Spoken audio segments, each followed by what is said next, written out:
Hi, my name's Dan. I am a parent of two wonderful human beings. One of them is 11 months old. One of them is nearly 3 years old. And I love my children so much. I can't even tell you. It's a feeling, it's a sense of love that I can't compare to anything else. And I thought I knew what it would be like to become a parent, but until you feel that depth of care and that sense of wanting to protect, and it's overwhelming. It's, as I said, it compares to nothing else, and I'm sure those parents that are watching can associate with that. So becoming a parent helped me to really look at the world in a new way, and I think that was what helped at a personal level for me to join some dots together. We are in a climate and ecological emergency. There is no doubt about it. This is the scientific consensus, the global scientific consensus from over 11,000 environment and climate scientists. This is not a theory. This is not something you can choose to believe anymore. You know, there are things that you can have choices around what you believe, but all you can do when it comes to the science around the climate and ecological emergency is choose to ignore the science. It is a scientific consensus. It is overwhelming and it is compelling. As a father, I see that now through a different lens. I used to fly airplanes for a living. I've wanted to fly since I was 6 years old. My father flew, my grandfather flew. My grandfather flew in the war. Flying is in my blood. It's all I ever wanted to do, and the journey to get there was far from easy.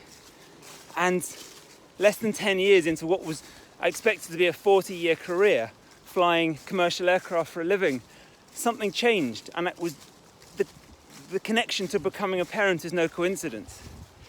As somebody who lives in an economically privileged part of the world, as we do in the UK and across Europe, flying regularly is the single biggest or the single most energy and therefore fossil fuel consuming activity that we can do. And so much of it is a luxury. Far less than 20% of the world's population have ever set foot on a plane. Globally, less than 5% of the world's population fly in any given year. This tiny fraction of the world are contributing a vastly disproportionate amount to this climate and ecological emergency. And when I saw it through that lens, I couldn't be a part of it anymore, because what I saw was an industry who wanted to grow and they wanted to achieve financial, economic targets above all else. And it's not that that's not important. There are people employed and that depend upon the aviation industry, as I used to. And it's not that that's not significant. Global connection is also important. The benefits of travel, people being able to see the world, these are all really important, and we should not downplay that. But how can we even start to compare the luxury of going on a holiday compared to having a habitable planet? So I wanted to make a video because I spent a lot of my time trying to talk about this in a very kind of calm and calculated way, because I think that's important, because I don't want to come at this from a critical or judgmental perspective, and I'm not. I'm not talking to anybody who's watching in a critical or judgmental perspective. But I am emotional. I'm really emotional because this matters. This matters more than anything. So what I'm asking is for you to take a minute and really, really stop to think about what I'm saying. And what I mean, I don't just mean take half a think about it. I'm asking you. I'm looking at you and I'm asking you to look at this and try to imagine what lens you're looking at the world through. Because 5 years ago, I was looking through a lens that saw international luxury, the luxury of international travel, which let's be honest, most flying is. Okay, there are some people who have close family members and loved ones in other parts of the world, and the only way of seeing them is to get on a plane. There are people who fly for global aid, or when we're doing medical evacuations. There is some flying which has a true purpose that at this stage cannot be replaced, but the vast majority is a luxury. So that was the lens I was looking through, and I saw that as more important than the future habitability of our planet. I was looking at it through that lens because that's the one that I had been conditioned to look through for 30 years. And I don't know what it was, but something helped me to take a step away from that lens and try to imagine what I might think if I wasn't looking through that lens. And what I saw was something very, very different. So I'm asking you, I'm really, really deeply asking you as a father and as someone who because I deeply believe that if you're watching, I deeply believe that you want the same as me. And when we start talking about groups, environmental groups, such as Extinction Rebellion, people talk about what they want. What's that supposed to mean? What do you mean what they want? What they are doing is acting upon the global scientific consensus. They are fighting for what we need. And anyone in this part of the world that thinks it's only going to affect those people in other parts of the world, that just isn't true. Yes, it's affecting them, and right now it's affecting 1 billion children are currently at risk from the impact of climate and ecological emergency right now. Over the coming decade, we're going to see food shortages. We're already starting to see it. We're going to see extreme heat. We're going to see more and more floods, extreme forest fires, and that is going to drive people away from where they can live. So we're then going to start to see billions of climate refugees. We're then going to see the impact that's going to have on the economy, on unrest between nations, because where are these billions of people going to go? And that's what's going to happen in the next 10 years. In the United Kingdom, we're going to see this last because we are privileged financially, we're privileged politically, and we're privileged geographically because of the climate that we have. And so we're going to see this last, but it is going to get to us. It's going to get there, assuming that something doesn't bring my life to a much earlier end. It's going to happen in my lifetime, and it's sure going to happen in my children's lifetime. And I asked myself this the other day. I imagined that in 25 years, when it is becoming very apparent what this actually looks like, and when we really, really start to see the impact in terms of all those areas that I just mentioned. And my children are going to ask me, they're going to say, Dad, did you know? Did you know about this? And I'm going to say, yeah. In fact, not only but in fact, we've known about it for decades before. But actually, yeah, when you were young, we were really starting to talk about this. In fact, there was this thing called COP26, where the whole world was talking about it. And there was this activist called Greta Thunberg who came and passionately and wholeheartedly communicated the significance of this.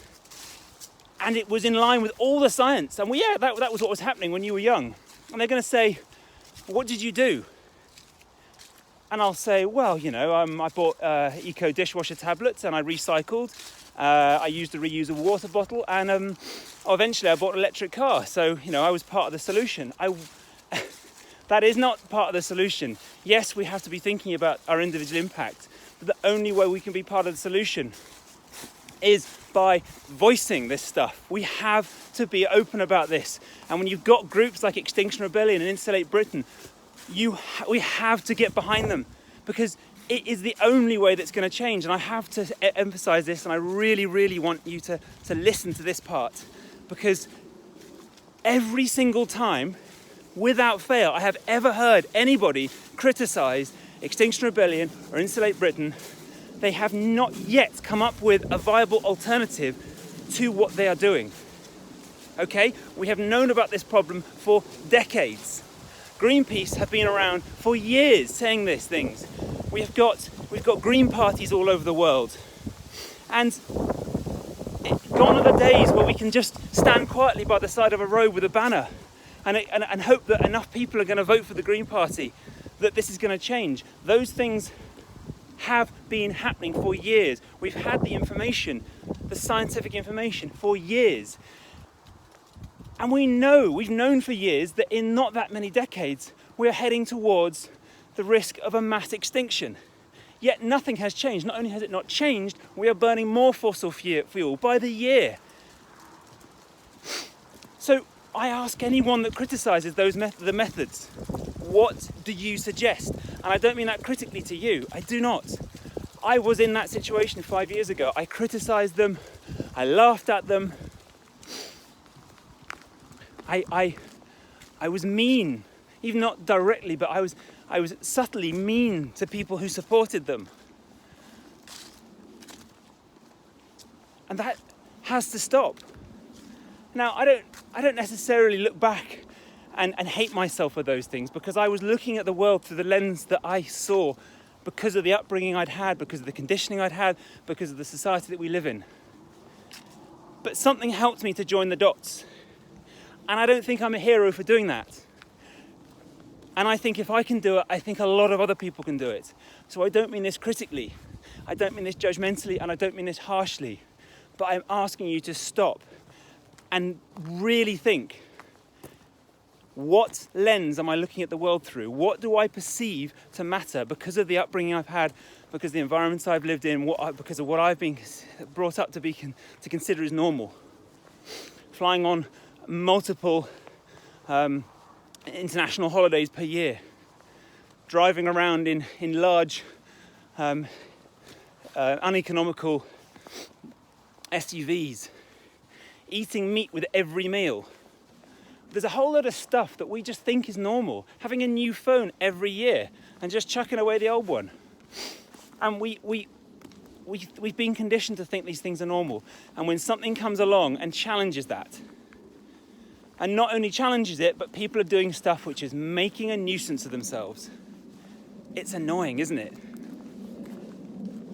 But what else do we do? Everything else has failed. So I'm really deeply asking you, I'm asking you as a father, and I suspect I'm talking to a lot of other parents here too, I'm asking you to just really stop and ask yourself, what are the biases that I might have? What might it be that mean my fingers are in my ears? And it's very easy to convince yourself that, no, I'm not one of those people because I recycle, because I care about these things, because whatever it is. And yes, those things matter. And I commend anyone that has taken conscious steps to reduce their carbon footprint. And I genuinely do. But that isn't going to make enough of a difference. We have to use our voice. We have to communicate the significance of this. And once upon a time, it was considered that writing to your MP and standing by the side of a road and quietly communicating these things was enough. It's not enough anymore. No significant social change has ever occurred, whether it be the Civil Rights Act in America, whether it be the suffragettes. These significant societal shifts don't happen because people stand quietly by the side of a road. We are on a bus which is heading towards the edge of a cliff, okay?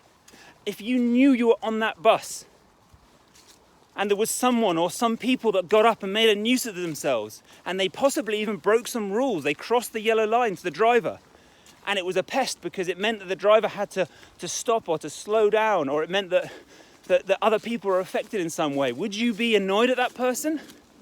Would you jeer them? Would you laugh at them? Would you criticize them? Would you join them? The problem we've got is we don't see the imminent danger that's in front of us. If you were on an aircraft that was on fire and was going to have to make an emergency landing, and the cabin crew said to you, we need you to prepare for an emergency landing and put your life jackets on now, would you say, no thanks? It's a bit of an inconvenience. I'd like to keep drinking my gin and tonic. Stop being a nuisance. Of course you wouldn't, because you'd smell the smoke and you'd feel the flames, and you'd have an immediate sense of the gravity of the situation. We don't have that because of the privilege that we see through the world through. Sorry, the privileged lens that we see the world through, because of where we live, because of how we've been conditioned. And that's got to change.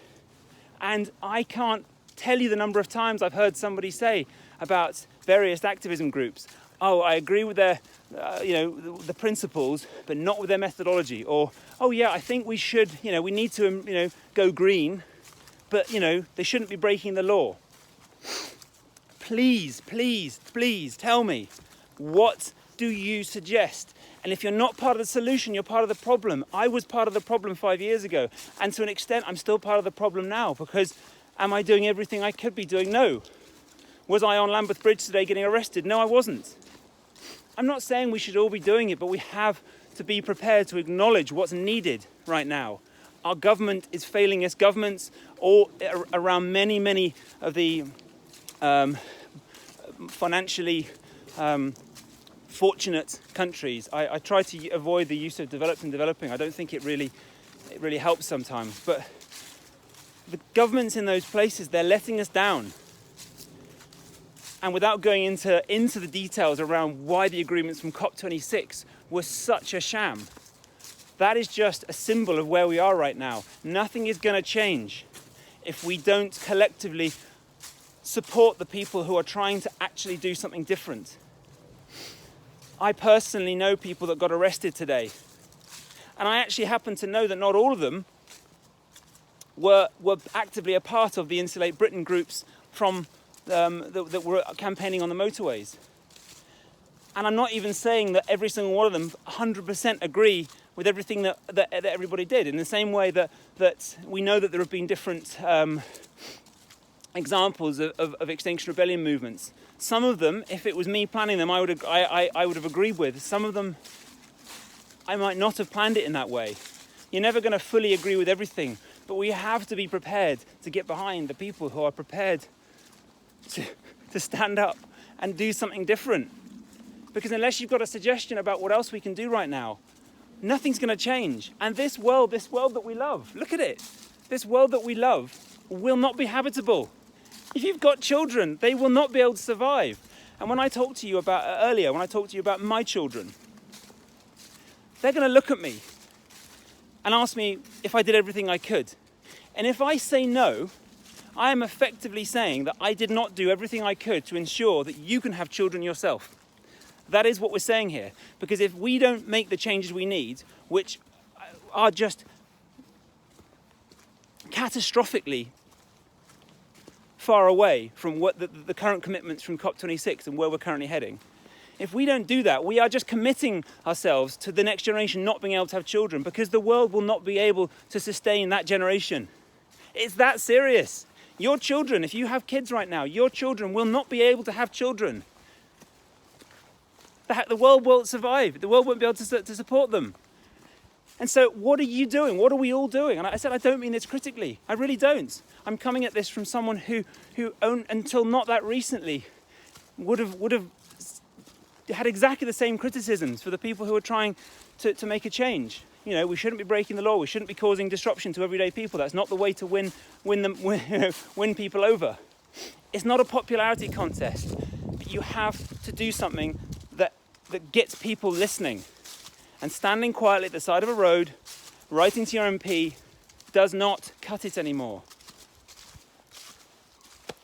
And that's it. What am I doing? What are we all doing? So that we can look at our children in the eye and say, I did everything I could so that you could also have children and that the world could support that.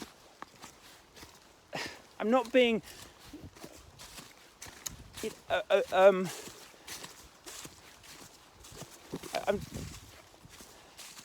sometimes words fail me, you know. And I watched.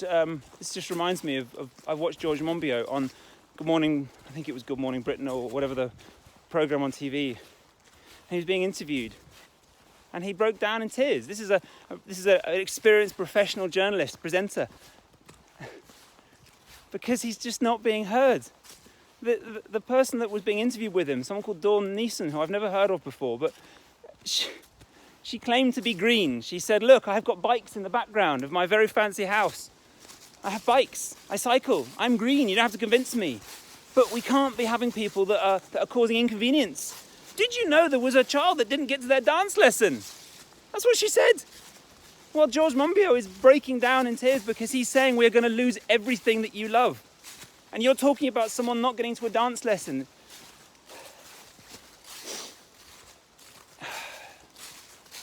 So that's what I think. I think gone are the times where we can just all be calm and methodical and controlled and just nudge people in the right direction. I also don't think we should be critical, and I don't think we should that we should be labeling people as good or bad. But we have to be real about what's needed. And that's why I'm talking to you and doing this right now. I don't think I'm over-exaggerating. I don't think I'm fear-mongering. I don't think I'm trying to scare anyone. I was walking near a group who'd just been to a rugby match, and we were about to cross a road. There was a whole busy, it was a busy road, and there was a whole crowd of us. And someone in the crowd behind me went, "Hey, someone should go and get Greta Thunberg and all them people that like to sit in the road, do that stuff for the environment. Stop the traffic like those idiots." I do get you. I get you. It's annoying. Laugh about it. But do you know what I have a lot more respect for? Is someone who's prepared to actually just take a step back and say what really matters. What really matters. And ask yourself, and once you've asked yourself, ask yourself again, what lens am I looking at the world through? What's my source of bias? What are my sources of dissonance? Why might I have my fingers in my ears? And don't do that in a harsh way, in a sense of what should I be regretful of, what should I have shame for? But just be honest and be open with yourself. I don't actually have regret or shame because I used to fly. Because what good would that do? I just feel grateful that I got the opportunity to join the dots. And if I can help join the dots for just a few people who might go and help other people do the same, and other people might go and do the same.